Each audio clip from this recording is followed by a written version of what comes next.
नमस्कार किसान भाइयों, कार्यक्रम कृषि दर्शन के आज के अंक में आप सभी का बहुत बहुत स्वागत है। खेत हमारी धरोहर हैं और हमें इन्हें लंबे समय तक सहेज कर रखना है। किसान भाइयों, इस बात से आप और हम भली भांति परिचित हैं कि आज रासायनिक खाद के अंधाधुंध दोहन के कारण, अंधाधुंध प्रयोग के कारण मिट्टी की उर्वरा क्षमता दिन ब दिन घटती चली जा रही है। पर क्या आप जानते हैं कि यदि आप ट्यूबवेल का पानी अपने खेतों में डालते हैं और उस समय किन बातों का ध्यान रखा जाए, किन सावधानियों का ध्यान रखा जाए, इस बात पर लापरवाही बरतते हैं तो इसके कारण भी मिट्टी पर विपरीत प्रभाव पड़ता है। कैसे, ये जानेंगे हम आज के कार्यक्रम में। रबी का मौसम है और इस मौसम में गेहूं की बुआई लगभग हो चुकी है और अब समय है इसमें सिंचाई का। सिंचाई के समय यदि आप ट्यूबवेल के पानी का प्रयोग करते हैं तो इनमें किन किन बातों का ध्यान रखा जाए, इस बात की जानकारी आपको होना बहुत ज़रूरी है ना। इसीलिए आज के हमारे इस कार्यक्रम का विषय भी यही है। लेकिन जब हम बात कर रहे हैं सावधानियों की, तो इसके साथ साथ हमारे कृषि जगत में क्या क्या हो रहा है, क्या कुछ नया घट रहा है, इसकी जानकारी भी तो आपको होनी चाहिए ना। इसीलिए आइए कार्यक्रम की शुरुआत करते हैं खबरें खेती की और मंडी भाव के साथ।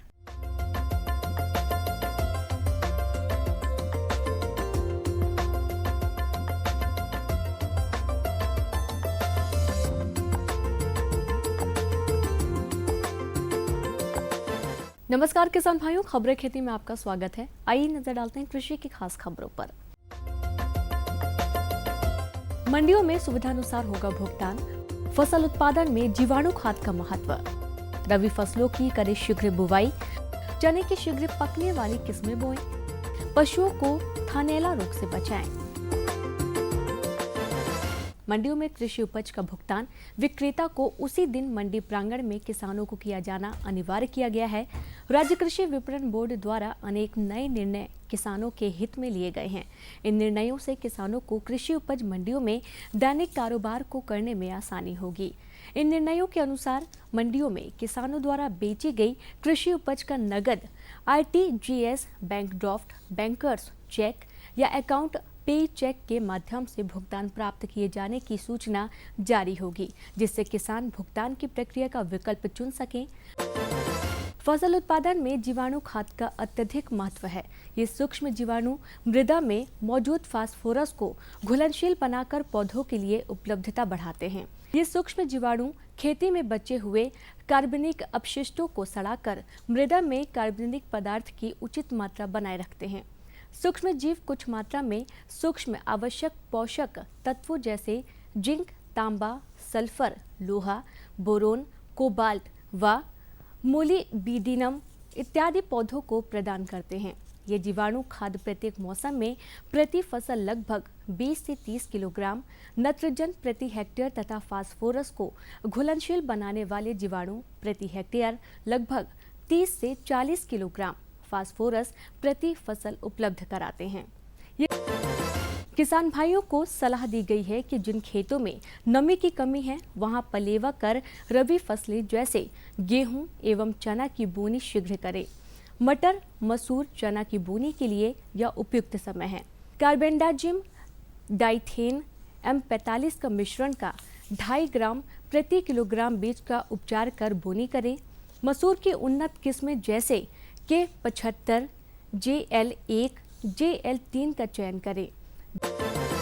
चने की खेती से अधिकतम उत्पादन लेने के लिए शीघ्र पकने वाली किस्में बोना चाहिए। उन्नत किस्में जैसे JG11, JG12, JG14, JKI 9218 लगाएं। मध्यम पकने वाली किस्में JG16, JG315, JC63, JG130 एवं काबुली किस्में JG1, JG2, JG3, JG5 आदि का चयन करना चाहिए। पशुओं के लिए थनैला रोग एक घातक बीमारी है। थनैला से पशुओं को आवश्यक रूप से बचाना चाहिए। पशुशाला की 15 दिन पर ब्लीचिंग पाउडर से धुलाई करें। दोहन के समय पूरी मुट्ठी का प्रयोग करें। दोहन के समय थनों को पूरा खाली करें और दूध दुहने का एक समय निश्चित करें। गाय या भैंस के दूध दुहने के बाद आधा घंटे तक बैठने न दें। दूध दोहन से पहले थनों को धोकर साफ कपड़े से पोंछें एवं दूध दोहन के पश्चात आयोडीन के घोल से धो लें। पशुओं को रोजाना 50 ग्राम मिनरल मिक्सचर एवं 50 ग्राम नमक दाने में मिलाकर अवश्य खिलाएं। ग्रसित पशु को स्वस्थ पशु से अलग रखें तथा उनका दूध अंत में निकालें। तो किसान भाइयों, खबरें खेती में फिलहाल इतना ही, और अब आप देखिए मंडी भाव। मुझे दीजिए आज्ञा, नमस्कार।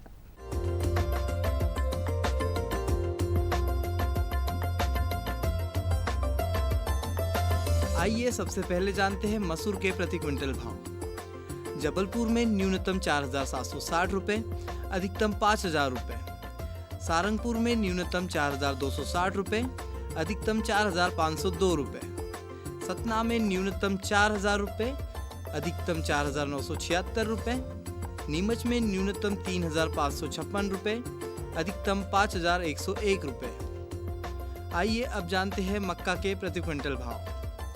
सेंधवा में न्यूनतम 1,365 रुपये, अधिकतम 1,375 रुपये। नागदा में न्यूनतम 1,502 रुपये, अधिकतम भी 1,502 रुपये रहा। हरदा में न्यूनतम 1,200 रुपये, अधिकतम 1,365 रुपये। खरगोन में न्यूनतम 1,100 रुपये, अधिकतम 1,431 रुपये। आइए अब जानते हैं धान के प्रति क्विंटल भाव। बालाघाट में न्यूनतम 1,411 रुपये, अधिकतम 1,515 रुपये। बिछिया में न्यूनतम 1,470 रुपये, अधिकतम 1,475 रुपये। शाहपुरा में न्यूनतम 1,470 रुपये, वही अधिकतम भी 1,470 रुपये। मंडला में न्यूनतम 1,470 रुपये, वही अधिकतम 1,475 रुपये रहा।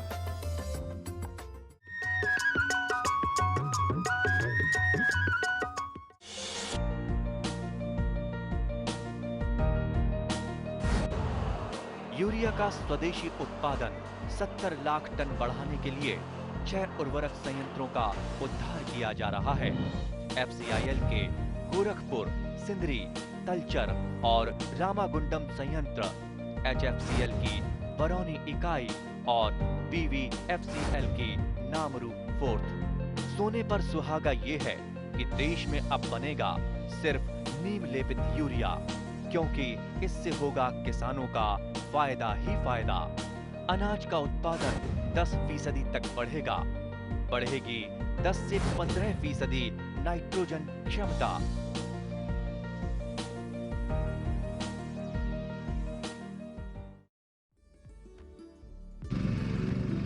नई तकनीक सभी को अच्छी लगती है। मैंने भी अपने खेत की तैयारी, बुआई, जुताई, गहाई वगैरह के लिए छोटी मशीनें अपनी जरूरत के हिसाब से खरीदी। मैंने अपने खेतों में मशीन का प्रयोग किया तो काम जल्दी और आसान हो गया। खेती में मशीनों के इस्तेमाल के बाद मुझे मिली भरपूर पैदावार और ज्यादा मुनाफा। छोटी मशीनें तो हमारी अपनी अपनी हैं, लेकिन बड़ी मशीनें हमने समूह बनाकर खरीदी। किसान भाइयों और बहनों, आप भी उन्नत मशीनों और उपकरणों की खरीद पर वित्तीय सहायता का लाभ उठाएं, अपनी आमदनी बढ़ाएं और खुशहाली पाएं।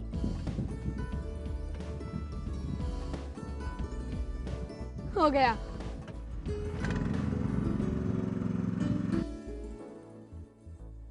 मैंने सोच लिया है, मैं तुझे कृषि का इंजीनियर ही बनाऊंगा। नई मशीनें, नए उपकरण आए आपके द्वार, ले लो इनसे अब खूब खुशी और पैदावार।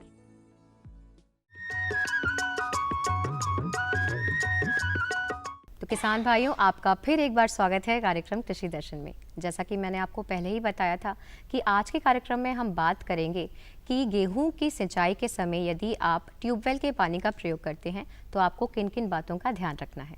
इस विषय पर चर्चा करने के लिए हमारे साथ हैं डॉक्टर शिवराज सिंह रघुवंशी जी, जो कि वरिष्ठ वैज्ञानिक हैं कृषि महाविद्यालय गंज बसौदा से।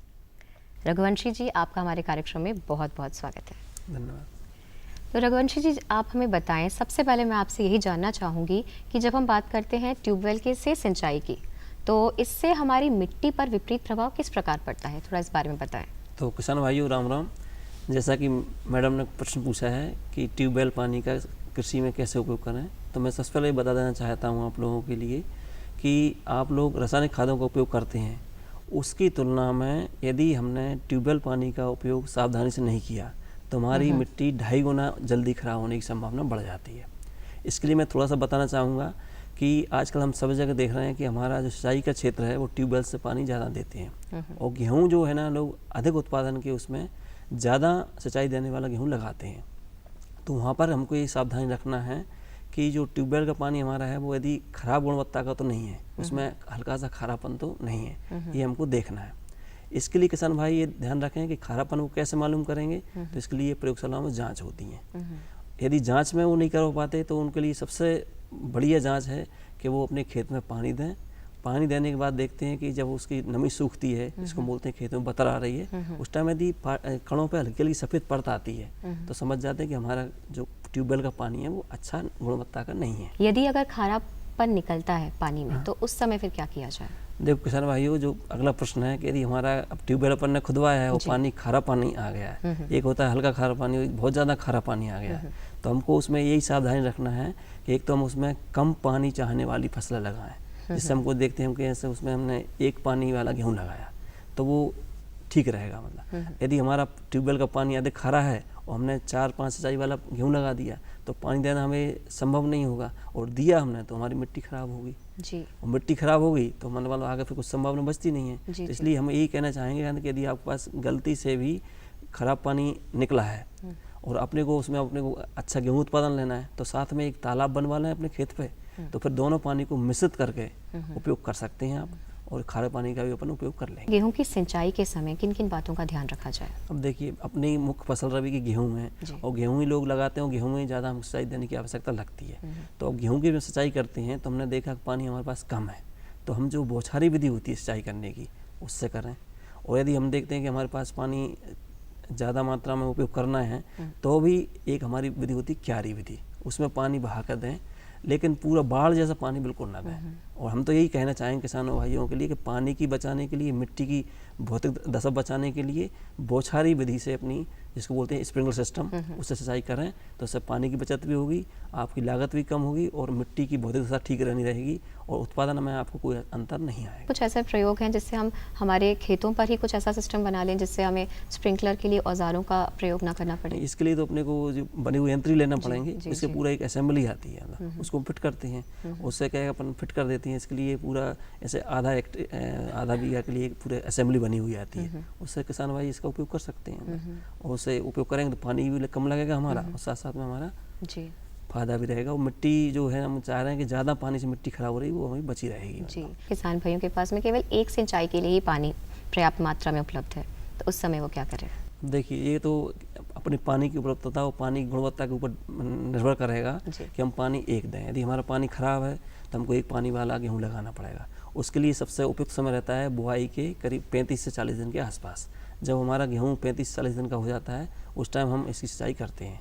उसको हम सिंचाई मतलब बौछारी विधि से भी कर सकते हैं और क्यारी विधि से भी कर सकते हैं, लेकिन समय उसका फिक्स है 35 से 40 दिन के आसपास। इससे ना पहले करना है हमको, ना इससे देरी करना है। तो ये हमारी एक सिंचाई के लिए हो गई जी। इसी प्रकार यदि किसी किसान के पास पानी पर्याप्त मात्रा में उपलब्ध है तो वो 2 सिंचाई वाला गेहूँ लगाता है तो उसमें भी हम कोई मना नहीं करेंगे। उसके लिए फिर उसको एक तो 20 दिन के बाद जब बुआई उसकी हो जाती है गेहूँ की, तो जैसे ही उसका समय होता है 20 दिन का, उस टाइम उसको सिंचाई करना है और दूसरी सिंचाई करना है उसको 55 से 60 दिन के आसपास। और यदि किसान के पास फिर हमने देखा कि पानी अच्छा उपलब्ध है, उसको पानी में कोई समस्या नहीं है, तो 3 सिंचाई करेंगे तो उनके लिए 20 दिन के बाद, और दूसरी सिंचाई हम करेंगे 55 से 60 दिन के आसपास, और तीसरी सिंचाई करेंगे वो हम करेंगे 100 दिन के आसपास। जब हमारी गेहूँ की अवस्था हो जाएगी 20 दिन, 60 दिन और 100 दिन के आसपास, उस टाइम हम इसकी सिंचाई करेंगे 3 वाली। जी जी जी। और ऐसे हम देखते हैं किसान भाइयों के पास यदि 4 पानी वाला उन्होंने गेहूँ लगाया है तो उनके लिए फिर उनको 20 दिन बाद, 40 दिन बाद, 60 दिन बाद और 100 दिन बाद करना पड़ेगा। और यदि उनके पास नदी का पानी है, कोई समस्या नहीं है पानी में, तो फिर भरपूर उत्पादन लेने के लिए 5 सिंचाई भी दे सकते हैं गेहूँ में, और उसके लिए 5 सिंचाई वाली वैरायटी लगाएं। लेकिन उनको पहले सेलेक्ट करना पड़ेगा कि हमको 5 पानी हमारे पास उपलब्ध हैं, तो उसके लिए 20 से 25 दिन, 40 से 45 दिन, 60 से 65 दिन, 80 से 85 दिन और 100 से 105 दिन, इस पे हम पानी देंगे तो हमारा जो कहते हैं कि गेहूं के लिए बिल्कुल भरपूर पानी मिला और भरपूर मात्रा में हमारी उपज प्राप्त होगी। तो जाते जाते हमारे किसान भाइयों को आप क्या बताना चाहेंगे? हम किसान भाइयों को अंत में एक ही बात कहना चाहेंगे कि आज का हमारा जो सबसे ज़्यादा मेन फोकस किया है हमने, वो किया है पानी की गुणवत्ता के ऊपर। तो किसान भाई यदि अपने पास ट्यूबवेल है तो उसकी साल भर में 3 बार जांच जरूर करवाएं, 20 अगस्त को, दूसरी 20 जनवरी के महीने में और तीसरी 20 मई को। इन तीनों अवस्थाओं में यदि हमारे ट्यूबवेल पानी की गुणवत्ता मालूम पड़ जाती है तो उससे हमको अगले साल के लिए योजना बनाने में दिक्कत नहीं आएगी, जिससे हम पानी का उपचार बता देंगे किसान भाइयों के लिए। और इसके लिए किसान भाई हमारे कृषि महाविद्यालय का संपर्क कर सकते हैं, जैसे हमारे पानी की जांच कहाँ होगी तो हम उसकी जांच भी करवा देंगे। तो डॉक्टर साहब, आज आप हमारे कार्यक्रम में आए, आपने हमारे किसान भाइयों को ढेर सारी जानकारी दी, इसके लिए आपका बहुत बहुत धन्यवाद। ठीक, नमस्कार। ये बदलाव क्या है भैया? ये बड़े काम की चीज है। इंसान की सोच में अगर बदलाव आ जाए तो सब कुछ मुमकिन है, सब कुछ संभव है। अब ये बदलाव फिर आ रहा है, हर सूरत की मुस्कान में वो आपको दिखाई देगा। तो चलिए एक नई शुरुआत करते हैं, कुछ बदलाव करते हैं। दूरदर्शन किसान, एक नया चैनल जहां बातें होंगी बदलाव की और आपके कल की बेहतर शुरुआत की। छेड़ो बातें बदलाव की। बात गांव की, बात किसान की, जानकारी नई तकनीक की, मुलाकात सफल व्यक्तियों से, साथ में मनोरंजन और भी बहुत कुछ। ये सब मिलेगा आपके अपने कार्यक्रम गांव इंडिया में। तो देखना ना भूलें, सोमवार और मंगलवार सुबह 7:30 बजे। डीडी किसान, बदलते भारत की शान।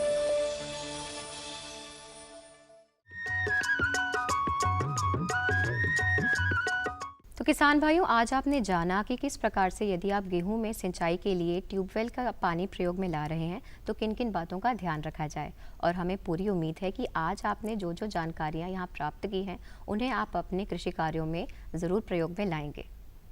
किसान भाइयों, आप सभी ने सुना ही होगा कि आम के आम और गुठलियों के भी दाम। ये मुहावरा हमारे कृषि कार्यों पर भी पूरी तरीके से सटीक बैठता है। कैसे? भाई, आप और हम सभी खेतों पर कृषि कार्य तो करते ही हैं। इसी के साथ साथ घर में जो छोटे बड़े कृषि से संबंधित कार्य किए जा सकते हैं, भाई वो भी हम क्यों ना अपनाएं।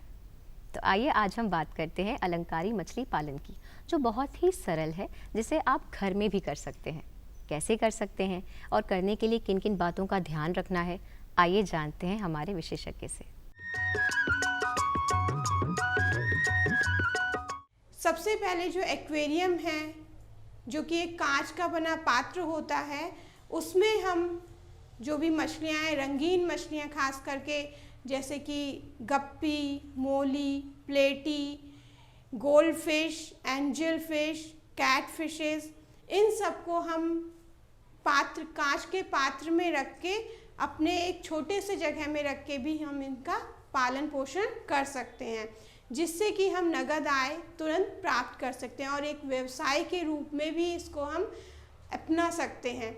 इसके लिए हम क्या करें, जैसा एक्वेरियम है उसको हम बना सकते हैं अपने घर पे ही।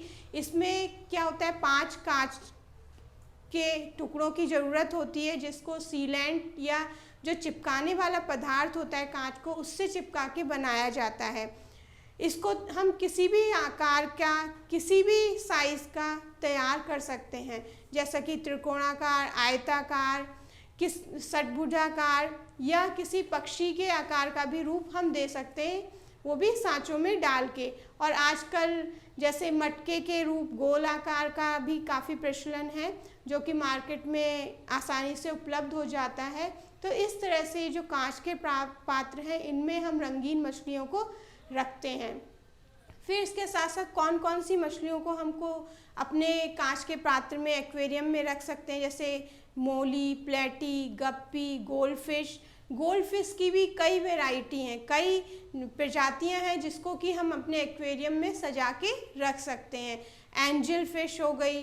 फिर इसका जैसा कि कुछ बहुत लोगों से सुना है कि जो एक्वेरियम में मछलियां मरने लगती हैं, उसका अगर हम सही तरीके से प्रबंधन करें तो इस दिक्कत से हम निजात पा सकते हैं। वो किस तरह, जब जैसा टेम्परेचर कभी कभी कम हो जाता है, आप देखते हैं मछलियों के ऊपर छोटे छोटे से पानी के बुलबुले से इकट्ठे हो जाते हैं, तो इससे पता चल जाता है कि जो पानी का तापमान है वो कम हो गया है।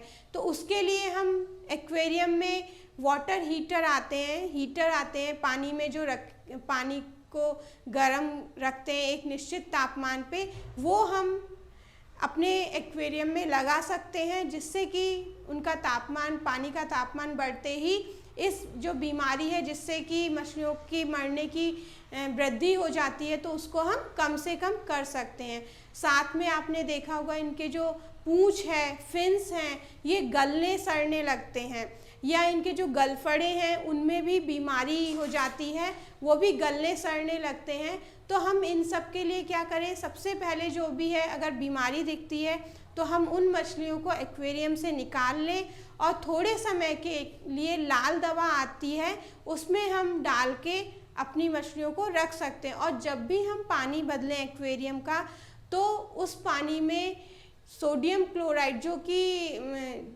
नमक होता है, ढेले वाला नमक होता है, उसको हम पीस के उसमें थोड़ी देर के लिए डाल दें एक्वेरियम में, और उसमें हम मछलियाँ डालें, जिससे कि मछलियों में बीमारी भी कम लगती है।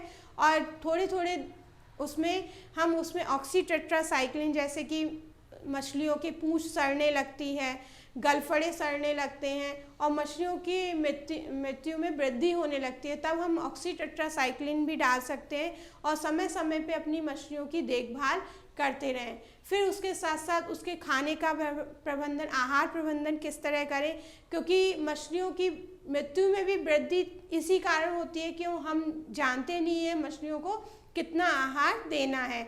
उसके लिए जैसे कि आजकल मार्केट में कृत्रिम भोजन आते हैं, पैलेटेड फीड, मार्केट में पॉलीथीन में बने बनाए फीड आते हैं कृत्रिम भोजन, तो उसको हम अपनी मछलियों को डाल सकते हैं। और मछलियों की जो संख्या है उसके अनुसार ही डालें। एक मछली के लिए 4 दाने बहुत होते हैं, और हम अगर मछलियों के भोजन भी ज़्यादा बढ़ा देते हैं, जिससे कि हमारे एक्वेरियम में गंदगी होने लगती है और उससे भी हमारी मछलियाँ मरने लगती हैं। तो आहार का बहुत महत्वपूर्ण है, और इसमें प्रोटीन, कार्बोहाइड्रेट, वसा जिनकी मात्रा बहुत ज़्यादा आवश्यक है, तो इस तरह से करें। या फिर हमारे जो फीड है वो भी लाइव फीड आता है, डेफनिया, मोइना, क्लेडोसेरन, ब्लड वर्म आते हैं, जो कि हम अगर टैंक में मछलियाँ रख रखी हैं तो उनको भी खिला सकते हैं। तो इस तरह से हम अपनी जो मछलियाँ हैं, रंगीन मछलियाँ हैं, उनका आहार प्रबंधन बहुत अच्छे से कर सकते हैं।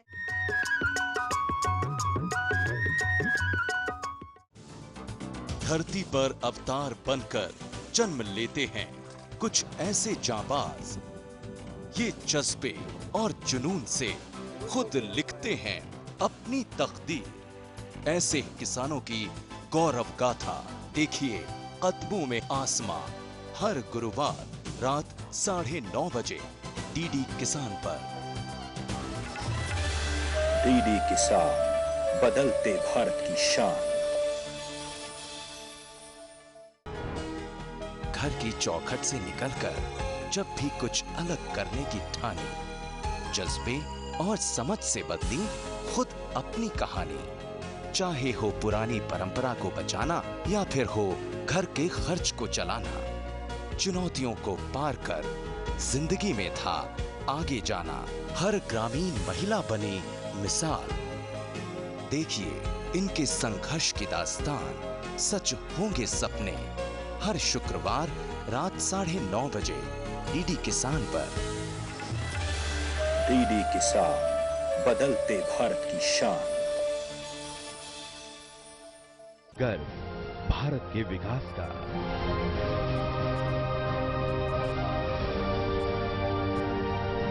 गौरव प्रगति के विश्वास का, चेहरा भारतीय किसान का, परचम भारत की शान का। डीडी किसान, बदलते भारत की शान।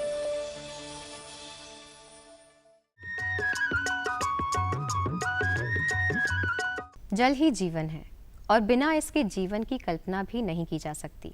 किसान भाइयों, आज के कार्यक्रम में हमने आपको बताया कि किस प्रकार से सिंचाई के समय यदि आप ट्यूबवेल का पानी प्रयोग में ला रहे हैं तो किन किन बातों का ध्यान रखा जाए, साथ ही अलंकार मछली पालन के लिए किन किन बातों का ध्यान रखा जाए। किसान भाइयों, हम सभी जानते हैं कि बूंद बूंद सागर बनता है। यदि छोटे छोटे बदलाव आप लाते हैं अपने कृषि कार्यों में तो निश्चित तौर पर एक बड़ा परिवर्तन अपने कृषि में ला सकते हैं। इसी संदेश के साथ हम आपसे आज्ञा चाहेंगे, पर जाते जाते आप हमारा पता नोट कर लीजिए। हमारा पता है कार्यक्रम कृषि दर्शन, द्वारा निदेशक, कमरा नंबर 4, दूरदर्शन केंद्र, Shamla hills, Bhopal, pin code 462013। इसी के साथ साथ किसान भाइयों, यदि आप चाहें तो हमें आप ईमेल भी लिख सकते हैं। हमारा पता है कृषि दर्शन भोपाल mp@gmail.com। किसान भाइयों, अब समय हो चला है आपसे आज्ञा लेने का।